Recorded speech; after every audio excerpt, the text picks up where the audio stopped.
All right, thank you everybody for coming. We are joined today by GRSC member Joe Kunst. Joe, thank you for being here. Oh yeah, thank you. So you obviously had a really good tournament about a week and a half ago in Anaheim, California. Can you just talk about the way the tournament went for you and how you felt? Oh yeah, just the whole tournament itself, I thought just went through really well. How personally my performance, I was very satisfied with how I did. When I went after the qualification round, I didn't think that would last. I thought I was going to be struggling in that top division. But I just managed to keep going through. I had a bit of a win streak going. Yeah, I'm just satisfied with how I did. Yeah, you talk about playing in that top division. I think your record was like 18-5-0 in that top division. So just talk about playing so many games against the top players in that tournament, and then, like you said, doing so well and getting that win streak going. Yeah, well, I mean, I just wanted to do my best, and yeah, at first I was started about 3-2. Had a couple games one against Kevin Radford. He lost that one, but then I had a win streak going. Yeah, I mean the opponents. I didn't underestimate anyone. I didn't want to get overconfident. Just played my best ability for every opponent I played against, and it turned out well for me. Had the fourth seed going into the playoffs. Yeah, and you talk about the momentum that you kind of built off of the win streak. How did it feel for you? Like, as you kept winning games, did it kind of start to settle in? Like, hey, I have a chance to do really well today, and I might be able to compete towards the top. Yeah, yeah. I mean, I was surprised when I had the win streak going. I didn't expect that. And then after I played Young, he commented on me how I was doing, and it was definitely I'm like, wow, like he thinks I'm a great player here. So yeah, I mean, yeah, after that I just kept on going.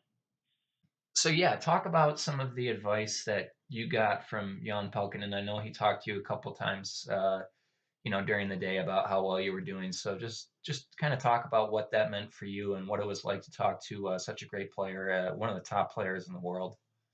Oh yeah, I mean, it was a privilege to be able to talk to young Falcon and have him give me advice. I think that yeah, he said I play a good European style, more European style than any other players there. And yeah, it was good to play against him. It really humbled me in that first game against him. Uh, so yeah, it was good to it was great time being able to just see him there, just talk to him about the game.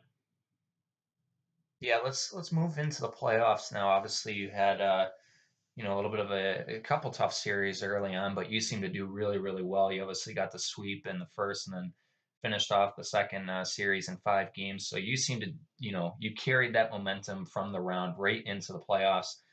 Can you just talk about what was going right for you early on in the playoffs there, and then how did it feel to win 2 series and get that playoff success in the A division? Yeah, I just have to do my best. Um, that first series, I had three of them were shutouts. I didn't expect that. Yeah, I just wanted to get overconfident. Just wanted to do my best. And then that second series, I thought that was going to be. I really thought that was going to go to 7 games. And I was honestly a little surprised when I went to five. But I mean, I was able to defensively shut down Sean, and I was able to secure that series. Yeah, you talk about the series with Sean too. Like you said, you were expecting it to go 7, and then I think it was in Game 3 Sean was able to win, cut the series to 2-1, and then at that point, watching from home, a lot of us thought, okay, here's where Sean makes this a series, but you just responded so well and you won the next 2 games, and you won Game 5 in dominating fashion. And what was that like for you mentally to know that you were capable of responding to that loss? And then finishing off the series in the style that you did. Oh yeah, I mean obviously yeah. After game three, I was like, I made a couple bad mistakes. Where I was like, all right, this is where I messed up. This is where it comes back. But yeah, I responded with a 5-0 win in game four, and it looked on the score sheet looked like a blowout, but it really didn't feel like one to me. I just did not want to, didn't want to. I just wanted to stay in the game, just don't sit back. Yeah, and then game five, I was surprised to win that one as well. But I just continued to give my best defensive efforts. I really shut him down, especially on that left wing side for him. He couldn't get through there. So yeah, definitely just did my best, and I came out on top. Yeah, you obviously move on to the semifinals against the eventual winner and now back-to-back champion Jan Pelkinen of Finland. Just talk about, you mentioned playing him in the round robin and just what it was like playing with him on the day. But just talk about what it was like to get that playoff experience against him. Obviously, not the way that you wanted the result to go in the playoffs, but what does that mean for you long term to be able to play against players like Jan Pelkinen and then Kevin Rafferty in the bronze medal series? Oh, definitely good for my development. Playing against players who are superior to my skill. Against Jan, that was he really really had to deal with some. He had a really good offense, a great. His center moves are hard to deal with. It was definitely put me on a higher level. Had to compete on a higher level. So it was good to play, very good to play against Jan, and then against Kevin, that was pretty good as well. Yeah, and you talked about too Jan just kind of giving you a humbling experience with how good he was offensively and how much he brought to the table, especially with those center moves. What is one of the things that you're going to try to take away from Jan's game and bring that into yours throughout this year and when you play in GRSC events? What is one thing that you're going to take from his game and try to adapt it to your own?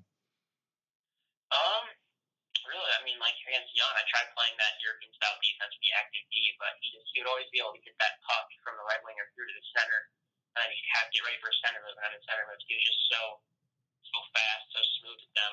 I'm hoping to get that down. Be able to use that in North American tournaments in the future.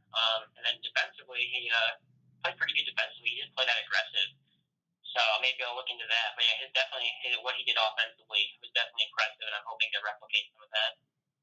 Yeah, and you talked about trying to move into the future now. What are your goals this year in table hockey and what do you have lined up coming up here? Well, I'm hoping to win some hardware, but I got a couple tournaments coming up in March and April. Um, so I just want to do my best. I'm hoping to. Um, I know the Detroit tournament. There's going to be some good competition there. I'm hoping to be in the maybe the top eight in the A division playoffs, and then in April I'm hoping to be in the finals for that tournament. Yeah, and you talked about obviously in April going to Hawaii this year. How cool is that to get to play in an environment like that? You're going to be basically right on the shores of the ocean. How special will it be for you to get to go out there and enjoy some friendly competition, but also get to play table hockey in such a beautiful place? Oh, it's just gonna be a great experience. It's gonna be just a great place to play table hockey. Very just yeah, it's gonna be very fun. Especially in Hawaii, just a faraway place. It's gonna be great to be there and play table hockey. I'm looking forward to it. Well, hey, Joe, I wish you the best of luck in all your tournaments here in the upcoming months. And it was great to hear from you. Once again, congrats on all the success you had in California. And I appreciate you coming on to talk with us.